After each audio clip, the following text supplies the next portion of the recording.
সভাপতি শেখ মোহাম্মদ সালাউদ্দিন সাহেব, তিনি হরিরামপুরের মাটি ও মানুষের সাথে দেখা করার জন্য, কথা বলার জন্য, তাদের সমস্যা শোনার জন্য আজকে আসছেন। হরিরামপুরের বিভিন্ন জায়গায় তিনি আজকে জনসংযোগ করছেন, মানুষের দুঃখ দুর্দশার কথা শুনছেন।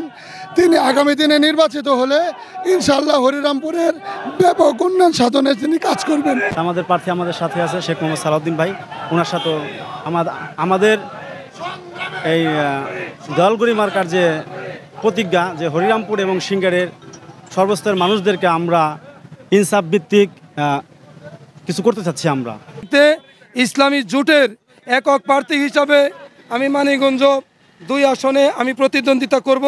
এই অঞ্চলে যদি আমি বিজয়ী হইতে পারি, বিশেষ করে এই হরিরামপুর পদ্মার ভাঙ্গনের কবলে বারবার ধ্বংসের মুখে পড়তেছে, আমি নির্বাচিত হইলে স্থায়ী বেড়িবাঁধ নির্মাণ করব।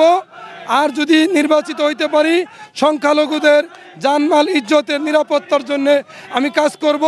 সিঙ্গারে গ্যাস সংযোগ দেওয়ার ব্যবস্থা গ্রহণ করব এবং অবহেলিত সদর দক্ষিণ পুটাইল হাজিপাড়া বাড়ারিয়ার শিক্ষা, স্বাস্থ্য, কৃষি, যোগাযোগ খাতে ব্যাপক উন্নয়নের পরিকল্পনা আমার আছে।